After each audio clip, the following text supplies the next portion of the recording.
ప్రజా ఆరోగ్యం విషయంలో వైద్య అధికారులు అప్రమత్తంగా ఉండాలని నర్సరావుపేట ఎమ్మెల్యే డాక్టర్ చదలవాడ అరవిందబాబు అన్నారు. నర్సరావుపేట ప్రభుత్వ ఆసుపత్రిని ఆకస్మికంగా తనిఖీ చేసి సీజనల్ వ్యాధులపై సిబ్బంది తీరును పరిశీలించారు. జ్వరంతో బాధపడుతున్న ఆసుపత్రిలో చేరిన వారికి అందుతున్న వైద్య సేవలను అడిగి తెలుసుకున్నారు. పరీక్షల విషయంలో అధికారులు అప్రమత్తంగా ఉండాలన్నారు. గత 3 నెలలుగా డెంగ్యూ, మలేరియా లాంటి వ్యాధులపై అప్రమత్తంగా ఉన్నామని, వైద్య సేవలు అందించడంలో ఎలాంటి నిర్లక్ష్యానికి తావు లేకుండా పనిచేస్తున్నట్లు వైద్యులు వివరించారు.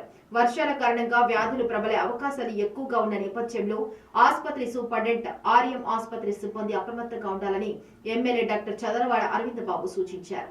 ఇవాళ నర్సాపేట 100 పడకల హాస్పిటల్లో, డిస్ట్రిక్ట్ హాస్పిటల్లో మేమందరం రావడం జరిగింది.